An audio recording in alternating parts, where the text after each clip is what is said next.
30 సంవత్సరాలు మీ గుండెల్లో మీ హృదయంలో ఇంత స్థానం సంపాదించగలిగారు. ఆ స్థానం మీరు ఇచ్చారు కాబట్టి, ఆ ప్రేమాభిమానాలు మీరు నాకు చూపించారు కాబట్టి ప్రత్యుపకారంగా ఈ రాజకీయాలకు వచ్చాను. వచ్చిన తర్వాత ఇంతమంది నా వెనక ఉన్నారు కాబట్టి అధిష్టానం సైతం చిరంజీవికి గౌరవం మర్యాద ఇచ్చిందంటే అది నా గొప్పతనం కాదు, ప్రేమించే మీ గొప్పతనం. ఈరోజు ఇక సమావేశం అయినటువంటి పెద్దలు, తల్లులు, అక్కలు, చెల్లెళ్ళు, అన్నలు, నా అభిమాన తమ్ముళ్ళు, ప్రతి ఒక్కరికి పేరు పేరున నా హృదయపూర్వక ధన్యవాదాలు, నమస్కారాలు తెలియజేస్తున్నాను. ఈ సెంటర్లో ఎప్పుడు గతంలో వచ్చినా, ఎప్పుడు నన్ను సభలో మీటింగ్లు పెట్టినా ఇదే విశేషం. ఇంత పెద్ద ఎత్తున ప్రపంచంలాగా వస్తుంటారు. కాబట్టి నిజంగా చెప్తున్నాను, ఈ క్షణాన మనసు పులకించి ఆనందంతో మీకు దాసోహం అంటూ కృతజ్ఞతతో నా మనసు మీకు మరొకసారి ధన్యవాదాలు చెప్తుంది.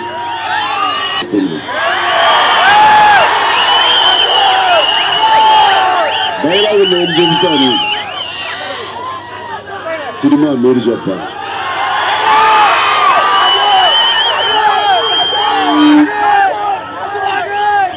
కాశీకి పోయాడు, డైలాగ్ చెప్పలేదా? మధ్యలో ఆన్సర్. కాశీకి పోయాడు, కాషాయం మనిషి అయిపోయాడు అనుకుంటున్నాడు.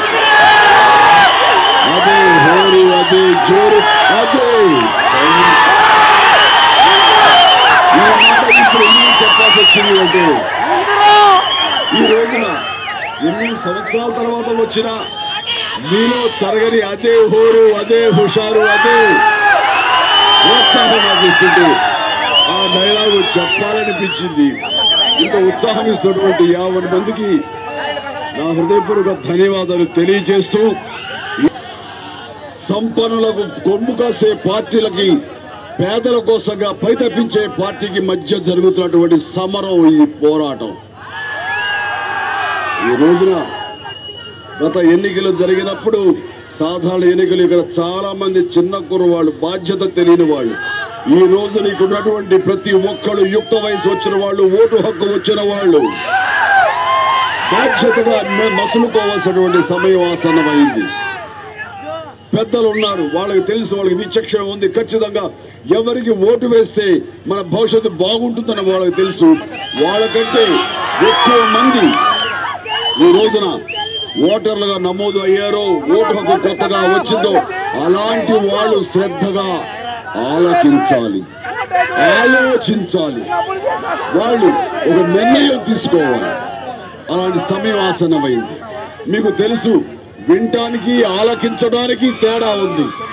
వింటం అంటే విని అలా వదిలేయటం, ఆలకించడం అంటే చెవులతో కాదు, మనసుతోటి వింటం అవసరం. ఈ రోజున మీరందరూ కూడాను బాధ్యతతో ఉండాలి. ఏమాత్రం కూడా మీ భవిష్యత్తు, మన రాష్ట్రం బాబు వాటర్ పాకెట్స్, మీ భవిష్యత్తు మీరందరూ చెప్పారు. మీరందరూ కూడాను ఈ రోజున బాధ్యతతో ఉండాలని నా మనస్ఫూర్తిగా నేను విన్నవించుకున్నాను. ఈ రోజున కాంగ్రెస్ ఏదైతే బడుగు బలహీన వర్గాల పక్షాన ఉంటుందో, ఏ యొక్క పార్టీ అయితే మైనారిటీస్ కి, ముస్లింస్ కి బాసలుగా ఉంటుందో, ఏ పార్టీ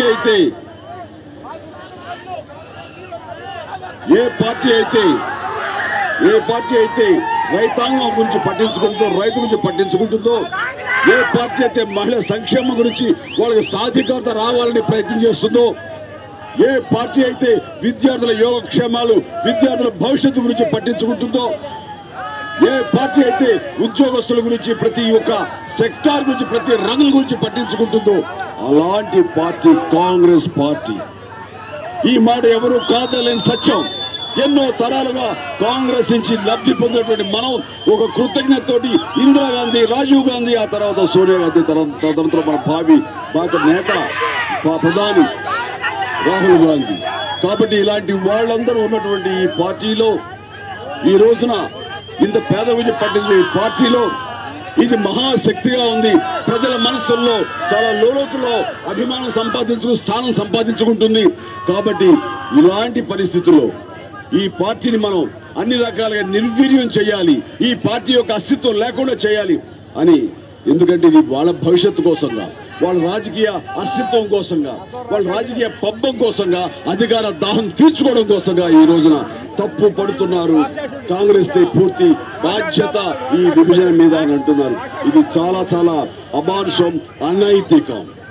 ఇది కేవలం పరిస్థితుల్లో వాళ్ళు తనకు అనుకూలంగా మరల్చుకోవడం కోసంగా చేసినటువంటి విష